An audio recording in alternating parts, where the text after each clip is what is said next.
Math and Science Academy, and it is my pleasure to welcome everyone to our 2019 annual College Day. Well, IMSA's College Day always coincides with the college search process our juniors begin in the spring. And every spring, we, the 4 college and academic counselors, have the tremendous task of opening up our students' minds and hearts to the incredible wealth and diversity of college options. So each year, we implore our students to be audacious in their college search, and we tell them that as long as their 4-year college experience has 2 ingredients, academic rigor and a sense of personal joy, they will be comfortable and confident at any setting. To ensure that our college counseling message is powerful and persuasive, we meet with all of our juniors and their families, and we offer a college day. And we have a very fine tradition of inviting a keynote speaker to start off our college day. And I want to assure you that we choose our speakers very, very carefully. However, our keynote speaker this year, Julie Shimabukuro from Washington University of St. Louis, chose us. She called me last May and said, "We admitted 8 applicants from IMSA, but not a single student chose to attend WashU. I think it's time for me to be your College Day keynote speaker." Just kidding, none of that ever happened.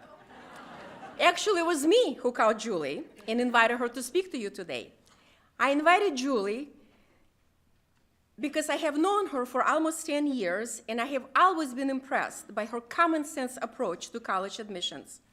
In fact, I always thought that Julie would make an excellent college counselor because she thinks like us, and here are the couple examples for you to illustrate my point. While many directors of admissions give lofty and convoluted advice to college applicants, Julie's advice is always concrete and useful, such as this one. You take a big risk by waiting until the deadline to submit your application. Instead, turn your application in at least a week or 2 before the deadline to make sure everything has time to arrive at the admission office. And make sure to check the status of your application through the college and university website first to see if everything is there. If something looks odd, call or email your colleges and universities before asking your high school counselor to send another copy of your transcript. And that's exactly what we tell our students to do when they come to our office with a frantic, "All of my documents are missing."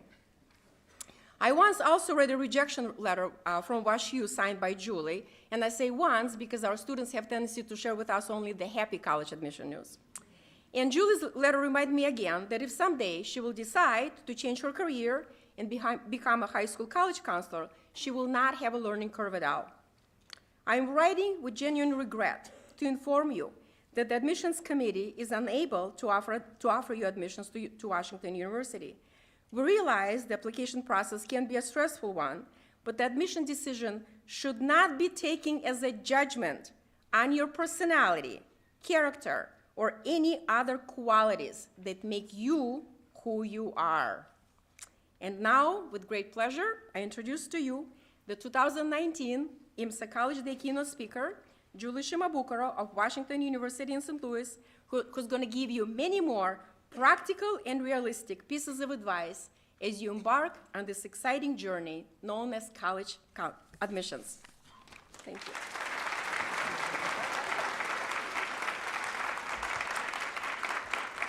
Thank you, Yulia. Wow, I don't know if I can live up to that intro. My goodness.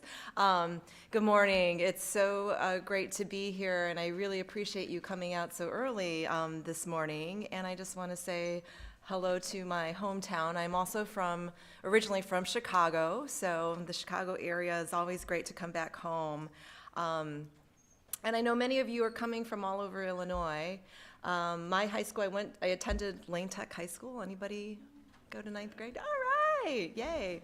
And then I made my way to Washington University. I've been at Washington University for, in admissions now, about 26 years.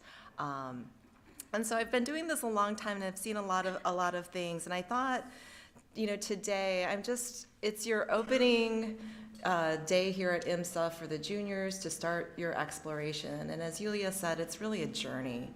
And I think it could be a really fun one, if you just take a deep breath and do it together with your families, but just to know that on the other side, it's all going to turn out.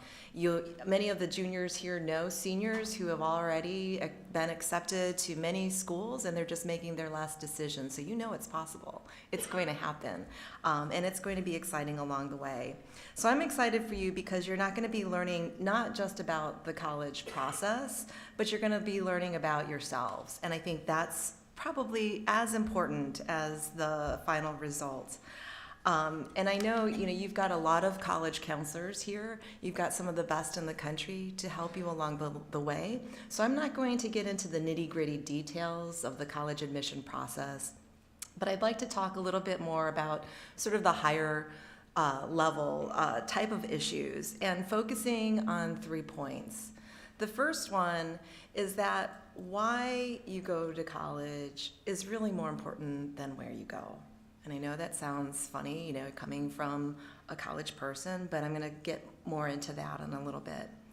This issue of fit and college fit, that's thrown out a lot. What does that mean? So I'm going to talk a little bit about that. And third, I'm going to talk about how to present yourselves, to be your authentic selves, right? Not somebody that you've seen on Instagram or other things, but to be your authentic selves. So oftentimes seniors, when they're going through the process, feel anxious because everybody starts to ask, where are you going to go to school? Where are you going to go to school? Where is it? What is, and you start to feel this pressure, like, I don't know that answer. And oftentimes too, you have this sense that maybe there's a right school. I have to name the right schools. Maybe it includes the Ivies, but there are many, many schools out there. And like I said, where you go to school is not as important as why you go to school. And I just wanted to stop for a minute just to take a little quiz, poll the audience. I'm going to name a few famous people, and I would like you to tell me where they went to school if you know. Okay, so everybody should know our presidents. So Barack Obama, where did he go to school? Harvard. All of you are right in some way. So he started at Occidental College in California. Then he transferred to Columbia. So this is undergrad only. I'm talking about undergraduate, right? And then he went on to law school at Harvard. So he eventually got to the Ivy League. I don't know if that was his goal, but his path was not really a straight or traditional path. I don't know that everybody in the room may know Occidental yet, but it's a really fine school. Okay, so just to sort of be bipartisan here, Ronald Reagan, where'd he go to school? Eureka, good for you, Illinois. All right, yeah. How about Oprah, Chicagoland again? Where did Oprah go to school? UCLA? Nope. Mississippi State? Nope. Close. Tennessee State. Tennessee State. Okay. Does anybody know Jim McKelvey? No. Okay. Is anybody familiar with Square? That little thing you stick into your phone, you swipe it with a credit card. You might have seen it in different places. Okay, so he's the inventor, co-founder of Square. Where do you think he went to school? Yes! He went to WashU. Okay, so sometimes you don't even know who's out there and what they've done and where they've gone to school, right? And you could say all these people would have been successful no matter where they went to school, right? And I can say the same about you.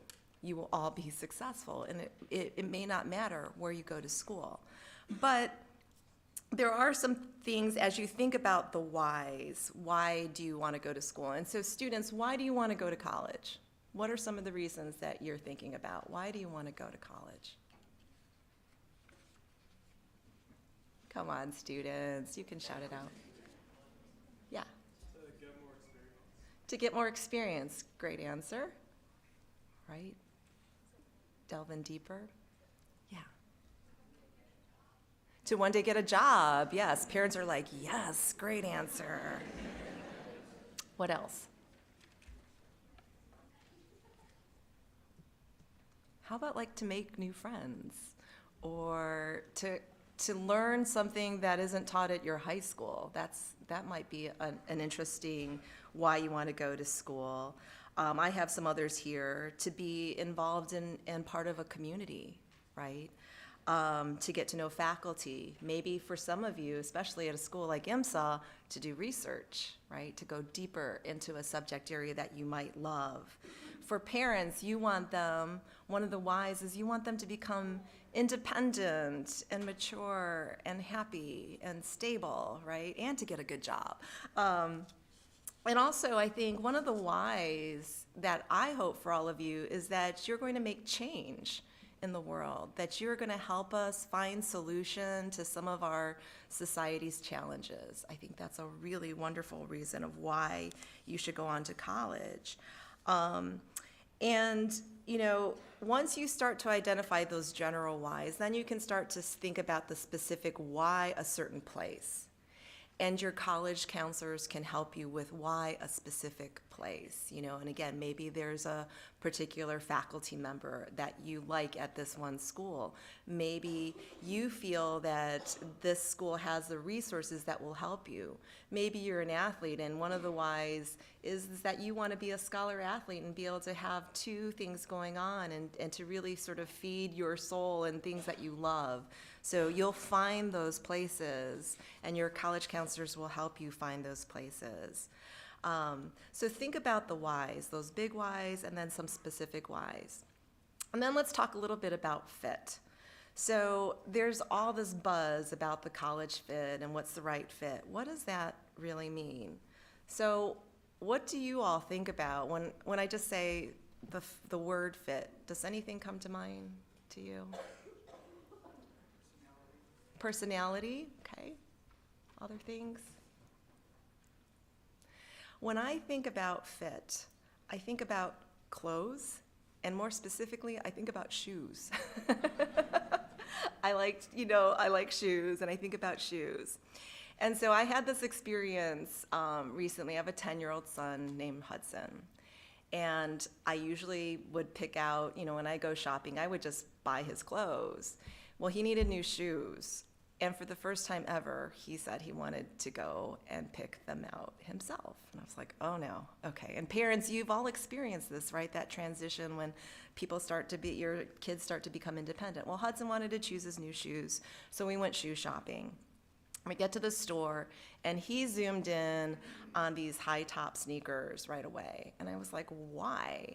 You've never worn high tops. And he's like, Micah has those shoes, and they're so cool. Those are the shoes. I'm like, okay, try them on.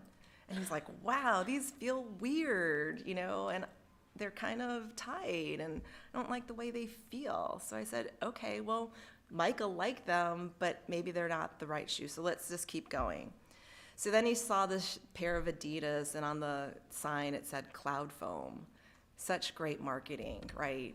What kid would not want to walk on Cloud Foam? So he's saying to me, those are the shoes, Cloud Foam, that's what I want.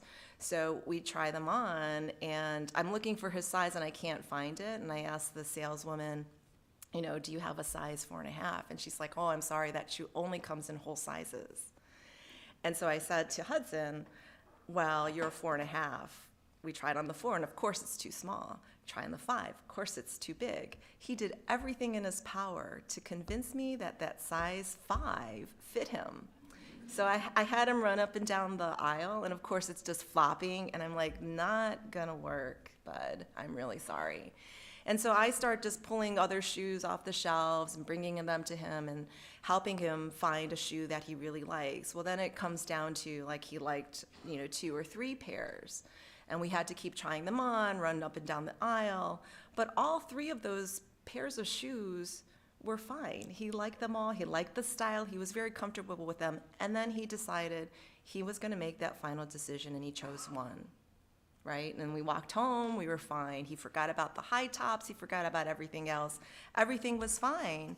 And it wasn't what we thought when we went into the store, but he came out and he was really comfortable. And so those are some of the things, as I think you're thinking about fit, if we compare that sort of story to researching schools, first you have to do the research on them, right? You want to look into different schools and see what the variety is out there. You might look at what other people are doing, but don't focus on that. that may not be the right place or right school for you. You've got lots of resources. Today is an awesome day where you can talk to a lot of representatives from a lot of different schools, collect information, and start that process out and learn about them.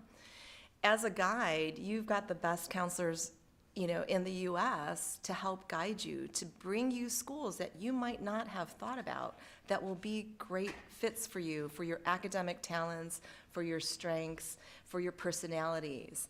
And so one of the things, too, about your counselors is that they not only know about schools all over the country and all over the world. Me, as a rep from WashU, I only know WashU. I can't tell you about other schools and their programs, but your counselors have that information. But they have also the advantage of knowing you. And we don't have that advantage yet either of knowing you. And so that they can help you make that fit, knowing what you like, knowing your personality, and as I said, your strengths. Don't force the fit. Don't force it like Hudson, If it's not comfortable just because you think, wow, that's the biggest name, that's the cloud foam of colleges, don't do it if it doesn't feel good, right? You're going to spend the next 4 years, this will be your home. You want to be comfortable. You want to be in a place that's going to really help you thrive and be your best. So think about that. There's always going to be more than one school that will fit you. And so I think that's a really important thing to remember, is that there's just not one fit. There could be several. And so as you develop a good college list, think about those things. So I'm going to twist it a little bit, because there's another thing that you often don't hear about. You hear a lot about fit from the student side, but you don't hear about it from the institutional side. There's an institutional fit too, and this is where it gets complicated and tricky and unpredictable. So on the institution side, we have goals as well, and we might have institutional priorities. We might be building a particular program at the university, and we're looking for specific students for that program. We might be building an athletic program, or maybe this year we lost the star kicker on our football team and we're looking for a kicker. We could be looking for a specific musician. We could be looking for a specific state to be represented in our first year class. So geography, we could be balancing different things. At WashU, we've got 5 different schools: engineering and business, arts and sciences, art and architecture. So we're balancing our first year class according to all the students that have those interests in those schools. Each year, it's not exactly the same. The students who are applying are not the exact same students. So every year that changes a little bit in terms of the strength of the applicant pool and where those students are applying within the university. So that can make it tougher. We have to be mindful of our enrollment goals, right? And our budgets and balancing all of that. And those are things that you can't control. But those are things that are important for us as we're looking for that fit. So, and just as there are more schools that will fit you, there are many more students too that may fit into different spaces at each college or university. And so with that, what I was talking with counselors yesterday, then they were like, well, what can we do? Is it all just, sort of a luck of the draw then if we apply to school? I don't think so. I do believe that it can match up. And again, your college counselors can help you, and you can do that as you research to try to position yourself in that best position. But you do have to know that, especially at highly selective schools, there's going to be a level of unpredictability. So what can you do? You have to learn how to be your authentic selves and to represent yourself and to feel good about yourself and who you are and where you are right now. And also thinking about your potential, right? But as you think about yourself and your unique story, you have to think about how you're going to present that to particular schools so we can get to know you to see if that might be a good fit for whatever we're looking for in that particular year, right? And so it's easy, I know for students, sometimes it's easier to let your parents or your counselors talk about you. But now you have to learn how to talk about yourselves and to represent yourselves well. And so sometimes you're just learning this. if you have no idea, like, what would I say about me? I'm not sure. You might be a little more shy to talk about yourselves and feel like I've never had to do that. You can just ask a friend. If you have no idea of where to start, ask one of your closest, best friends that you trust and say, if you were going to introduce me to a stranger, what would you say about me? Like, what would be the things that you would want that person to know about me? Ask them. Maybe that's a good starting point of just how do I get into that groove of talking about myself? Think about how you want to talk and represent your academic interests, right? What are the things that you love to study now? Those might not be the exact same things as your best friend, but think about those things. How do you want to represent yourself? What does that story look like?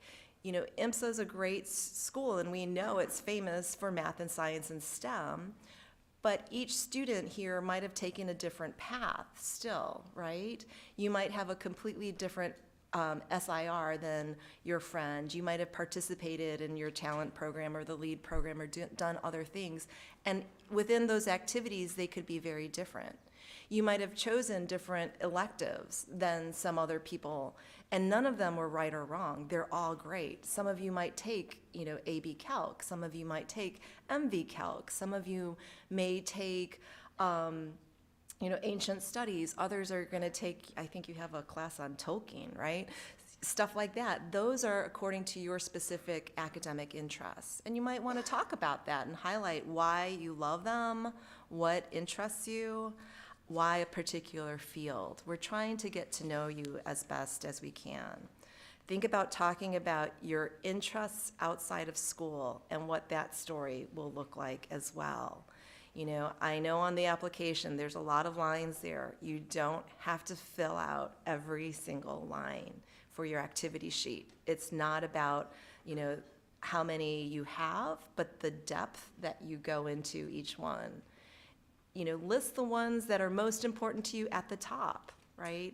If it's community service, list that at the top. If it's research, list that at the top. And then tell us a little bit more about that and why you love it, why you're into it, and how much time you spend. We want to know those things. As you also get involved, just as you're developing yourselves, think about building relationships. Building relationships with each other. And again, many of you might work in your community service projects and your lead projects and things like that. But how are you building that community? How are you interacting with others? Even in a lab, we want to know that, because for college, we want students who are going to collaborate. We want all those minds coming together. We want to see teamwork. We want to see innovative ideas, how you're sparking off each other. So building those relationships with each other is really important. Building relationships with your teachers is also important, because they're going to write recommendations for you. So you want to get to know them as they get to know you, and then ask your teachers for that recommendation. I always say you should never have a bad teacher recommendation, because you get to choose the teacher.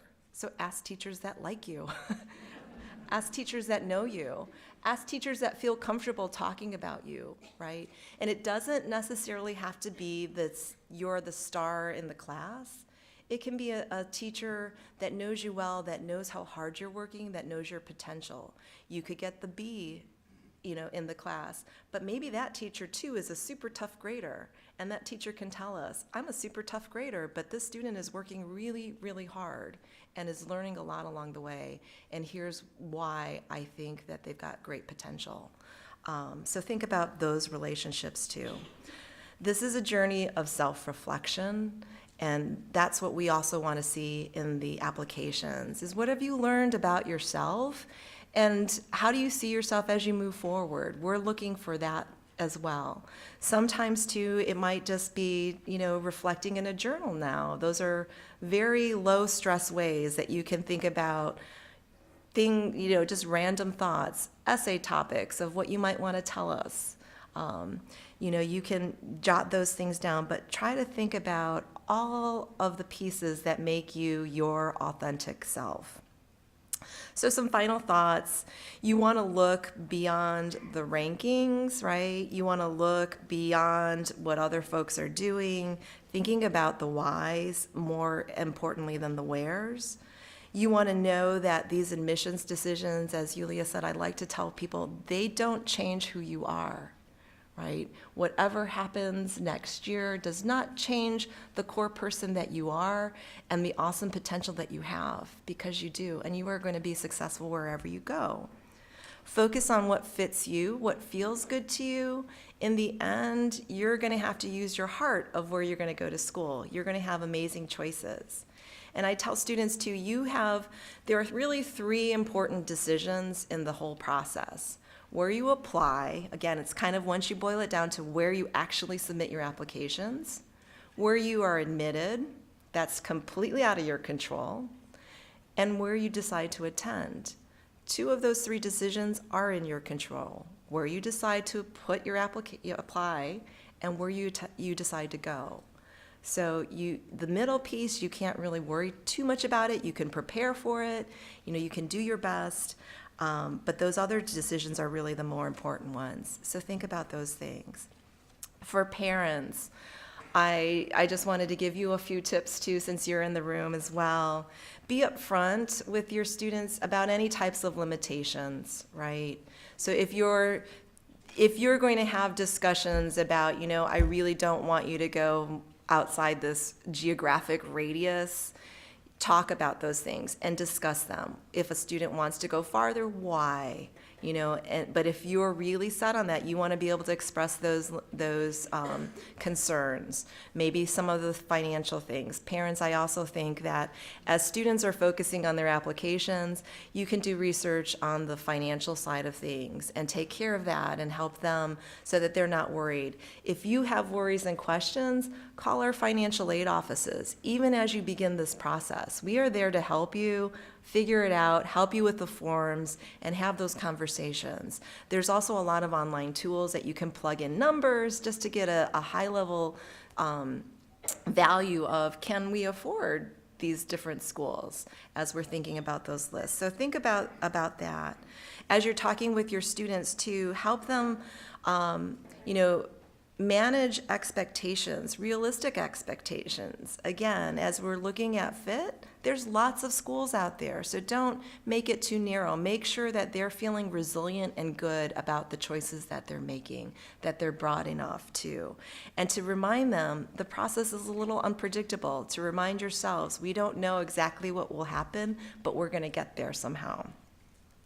Try to manage for students and squash the hype, because the further you get into senior year, there's going to be a lot of voices, coming at students. And so you want to also just encourage them to focus on what they know. Focus on your schoolwork and your studies. That's the most important thing as they go through this process.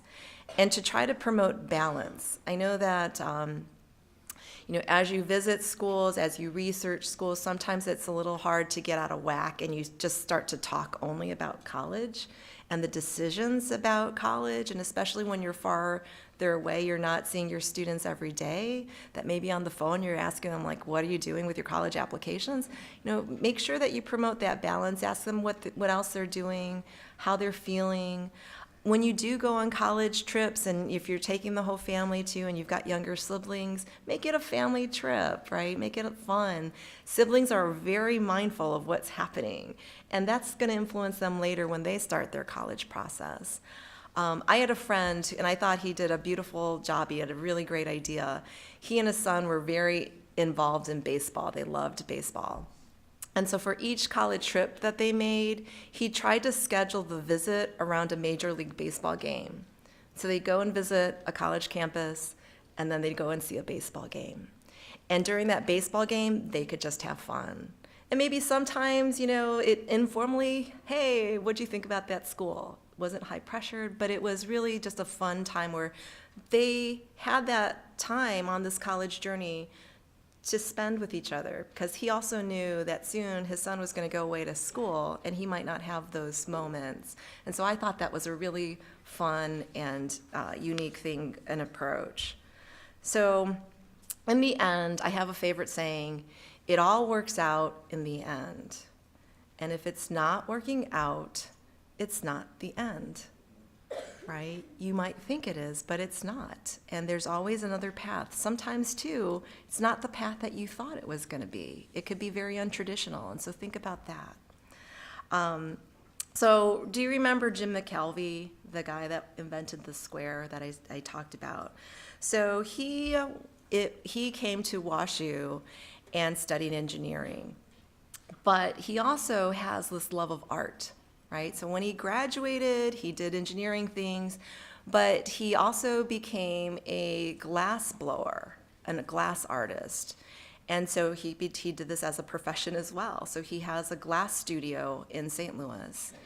And the reason why he invented Square was he was trying to sell a piece of glass, trying to sell an art piece to this woman. And he couldn't take a credit card like on the spot. Like she didn't have enough cash. She would have to write him a check, blah, blah, blah. And he was like, gosh, there's got to be a better way to do this transaction. So he thought about it, and he came up with this idea of the square. And this fall, it was really interesting. I travel around the country, and so this year I was in New Mexico, and I was visiting, I was trying to learn more about Native American students and where they wanted to go to school and meet them. And I went to a sort of a remote pueblo just to see what the culture was like. And it was really interesting and very humbling, too, to see a lot of these families who, some of them were struggling economically, and, a lot was going on, but it was remote. And I met a family, and they were selling pottery and jewelry to sustain their family. And I loved this one piece of pottery, and I wanted to buy it. And I thought, I don't have enough cash. So I was talking to this woman and her son, and I said, I really like this piece, but I don't think I'm going to be able to buy it today because I don't have the cash. And she's like, that's okay. I can take it with my phone. And she pulls out a square, pops it in her phone, slides my credit card, and makes the purchase. And I was like, wow, I bet Jim McKelvey had no idea of what that little device was going to do and the potential and how it would help people all over the world, right? And those ideas that sparked him. But somehow he managed to do all those things. He found the fit at a school that maybe was unexpected for him.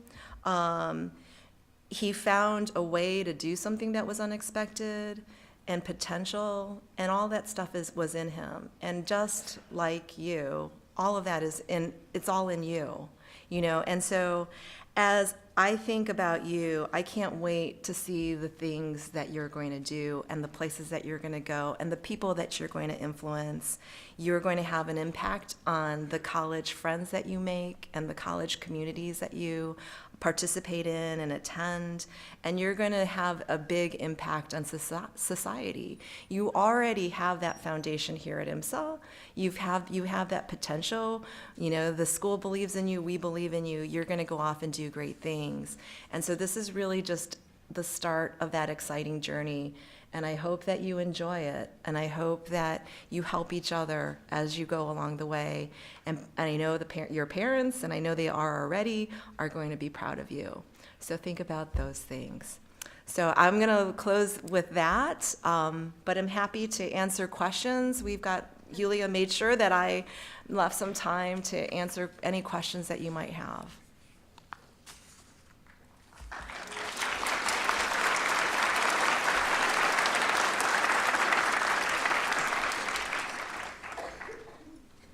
Anyone? If not, we can have donuts and coffee. Yeah.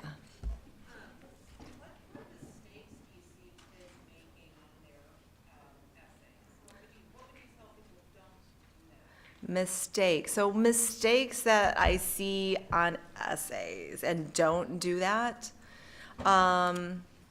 There's no bad topic, really. So it's really picking, sometimes you have a choice of topic. Pick the one that really resonates with you, something that you know you can talk about. Don't try to guess in these 5 questions, they want me to answer this one. This is the one that they want me to answer. Don't think about that because that's not true. Mistakes that you can make, don't blindly cut and paste, right? So, I mean, every year we get, and that's why I want to go to X school, not WashU, you know? Don't just cut and paste your essays, proofread them. That's something too. But there's no bad essay topic. Just try to tell us something about yourself. Don't, if you're going to talk about a project or research project, don't just describe the project, but tell us what was your involvement in that. What did that do to your, as you were thinking about it? Or who did you meet along the way? Or a community service project. Don't just tell us about those things, but tell us who did you meet? How did it affect you? What were you thinking? Those are the things that we'd like to see. You talked about schools having needs and institutions looking for, maybe a certain type or maybe individuals. How transparent are schools in terms of what their needs are in a given year, so therefore students can then maybe sort of gravitate? Yeah, that's a really good question. So the question was, as I talked about institutional fit and priorities and things like that, how transparent are schools about those things? So students might know, like, oh, they're looking for that. That's very hard because it can change from year to year, right? So we can't put that in a brochure and say, this year we're looking for engineers. Next year we're going to look for business folks. And it can be influenced too by the class that just comes in and how that might affect the 4-year overall picture. But I think it's worth looking into brochures and asking admissions folks, right? Are there certain things this year or areas that you're trying to build? And oftentimes schools will say that. Yeah, like one thing for sure they're going to say is that we're really looking and focusing on making sure we're accessible. That access and diversity and a well-rounded sort of population is going to be important to us. If you were asking me today about like our business program, for business, I'm going to tell you they're trying to balance gender pretty heavily. It's a male-dominated industry. We get tons and tons of young men who want to study business, but they're trying to balance out gender and making sure that there's a place for women. Same is true for engineering. And so I know these are areas that many of you are interested too, but some of that, it's not going to be automatic. Just because you're a female means that you're going to get in, but those are some things that we might have to balance out. And so sometimes when decisions come out, people are like, I don't understand that, but it could be a very specific area. But I think it's worth asking. Thanks. Yeah. What changes do you see coming down the pipeline because of the USC scandal? Changes that we see because of the USC scandal. People ask me if I was shocked. I don't know that I was shocked about that. There's just so many. That's when things go off the rails, really, right? And it's most disappointing because I think to me, with the parent involvement, it only hurt the kids. I think we're just going to be careful and mindful. I think I think that we'll have to have conversations. We didn't maybe expect that it would go so deep sometimes with coaches and that type of thing, because when we're working with our communities, we trust those people. And so I think we might just have to make sure that we're all in one accord in what our mission is and helping that. But I don't know that it's going to change how admissions is going to operate, but I think it's messaging to families. Like, it is not worth that, right? And for students, there is nothing wrong with going to a school that fits you. Why do you have to go to that particular school? Why did those parents feel compelled for that particular one? I don't know. Can you speak to your advice as going as an undeclared major versus declaring a major, and maybe speak on how the percentage of kids that change their major? Yeah, sure. So the question is, can I talk a little bit about undeclared majors, undecided versus knowing what you might want to do, and can students change their mind? Is there flexibility? It depends on the school. Depends on the school. I think that if you have an inkling now, like and again, it can vary, so I can only talk about WashU. At WashU, I said we have 5 schools. Within each of those 5 schools, you can come in and say, I know I want engineering, I just don't know if I want biomedical or mechanical or, environmental. I don't know that yet. You can come into arts and sciences and say, I don't know if I want psychology or biology or math. So I might say undecided. But you might have an inkling of what you want, right? And so sometimes too, it's good to try to be specific. If you think, this is what I want to do right now, and I know that in my application, this is where I'm going to shine, right? So you can present yourself that way. Depending on the school, you can change your mind. So at WashU, you can come in as engineering and leave as an economist, or a psychologist. You can change from within the school. How easy that is depends on the institution, right? So those are questions that you want to ask the schools. If I come in as one particular major, can I leave with another major, or can I do a double major or a minor? Those types of things. And you can ask them, if I say, I'm very interested in a specific thing rather than I'm undecided, is that going to affect how you view my application? They may say yes or no, because some schools it might, and some schools it won't matter at all. They're going to take that with advising and help you find your way.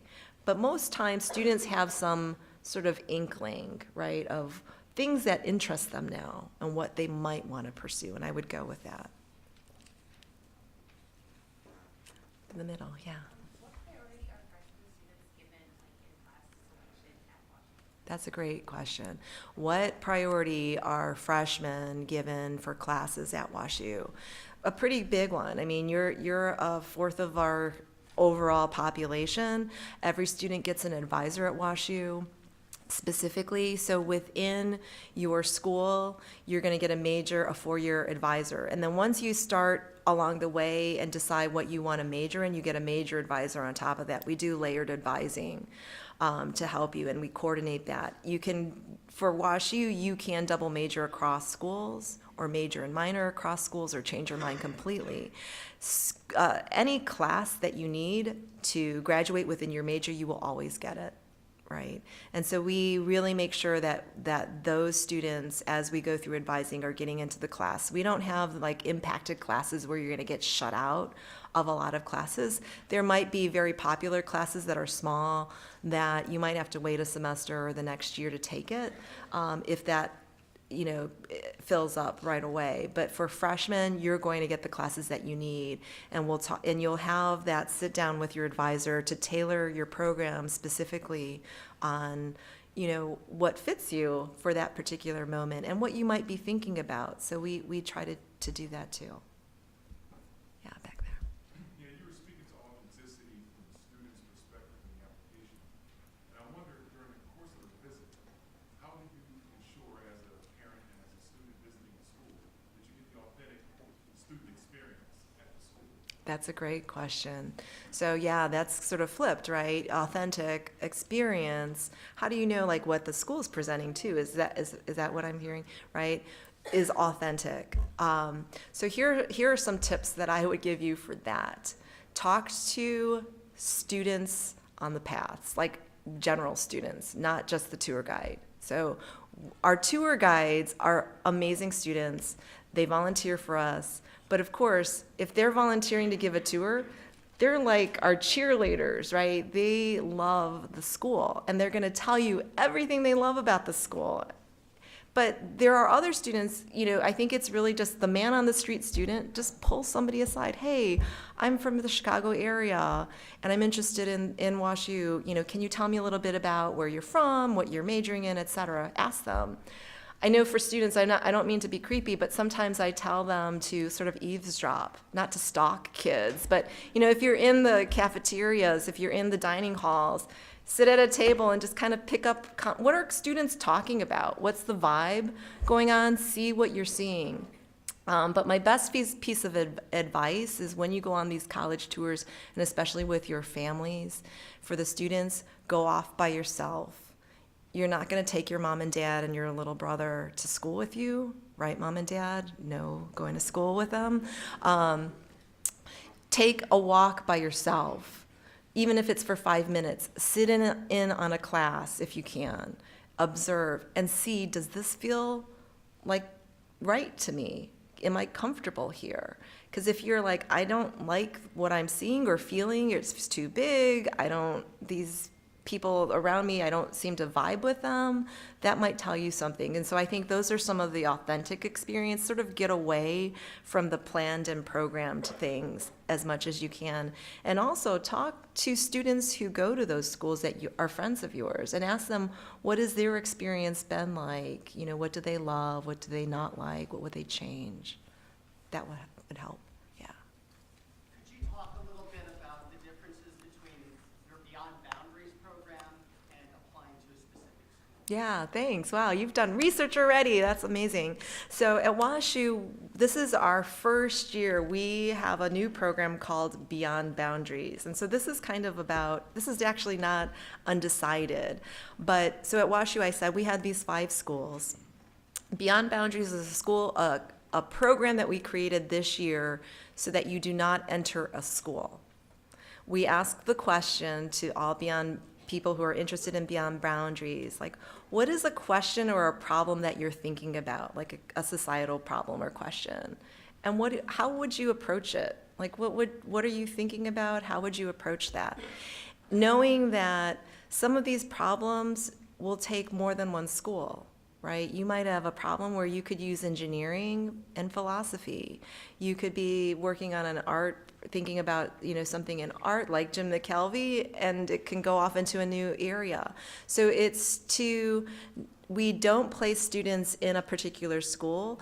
They go through a program with advisors looking at the interdisciplinary nature of questions and challenges. And then in their second year, they decide, I think engineering will help me solve these problems, or engineering is where I find my interests most, or maybe that's art, or maybe that's business, or maybe that's art, and they just transfer into that school. They continue on, and they continue on in the Beyond Boundaries program as well with some advising. So that as we think about those particular students, it's not locking them into like, wow, I really want to be a doctor. Or, wow, I really want to be an engineer, but I just want to think about something very broadly. And those are the students that we're looking for Beyond Boundaries. This, again, it's our first year, so we'll know a little bit more going into it next year. And again, I think that comes back to, how schools change and priorities, right? It's a brand new program. I don't know what the admissions will look like for that particular program until we sort of get deeper into it.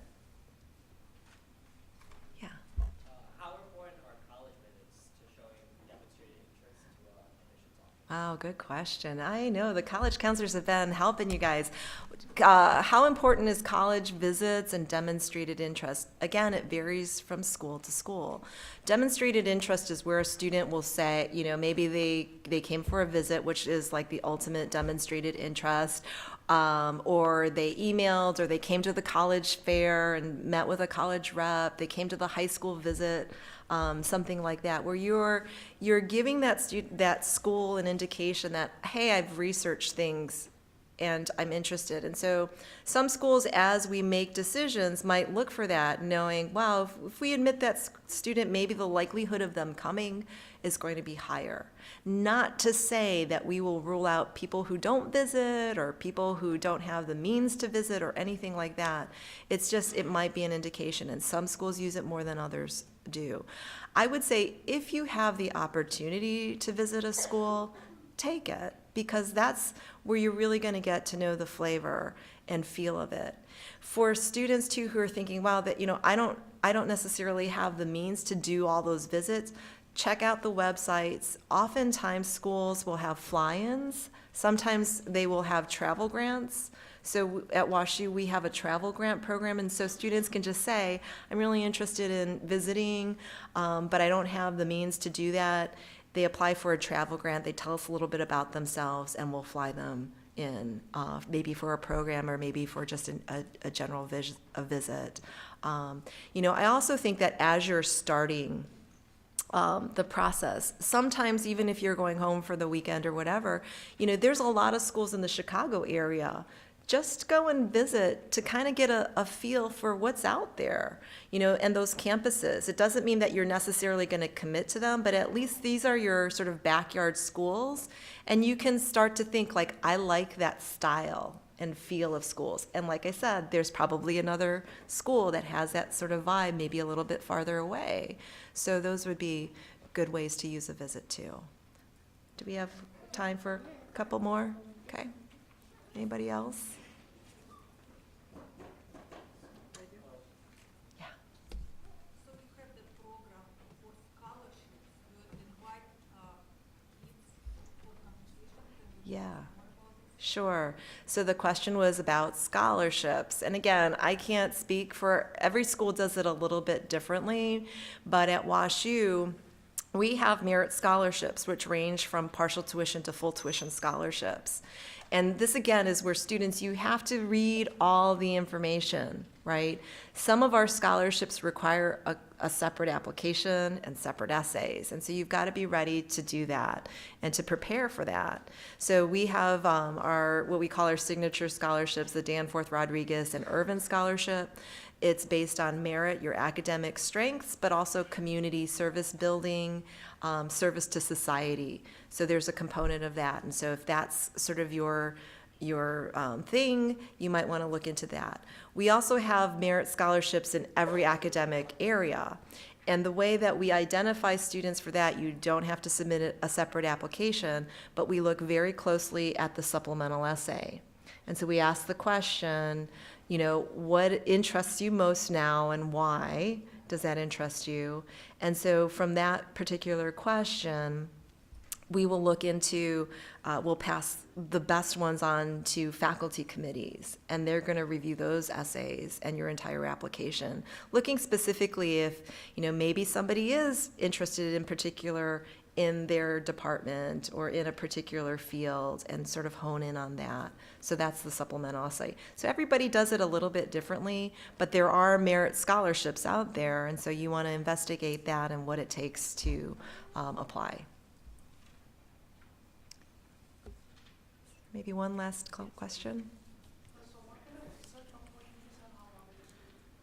I'm sorry, can you repeat that? What kind of research opportunities are available for students when they do undergrad? Sure. Do they get paid for it? What kind of internships and research opportunities are there for undergrads, and are they paid for them? Do they get paid for it? Oh, yes. So, and again, I can talk about WashU. All schools, most schools, there are research opportunities for them. At WashU, we do definitely have research opportunities for undergraduates. We have a whole office for undergraduate research. So students can come in with an idea and say, I've been doing sort of neuroscience research and I'd like to continue on with that. And the Office of Undergraduate Research will help pair up or say, here are some faculty members who are doing that type of research, put them in touch with them. There are other students that will say, I just want to start research. Can I do a research project in any area, in any discipline? You can do research in art. You can do research in psychology. So that you can speak to your advisor and then faculty members. But it is pretty prevalent at WashU, and we really try to foster that to delve deeper. So many of you have had research experience. You might want to continue on with that, and that's very easy to do. Summertime, too, is a good opportunity where we could place you in different cities or countries to do research, and oftentimes those are paid research opportunities. Okay.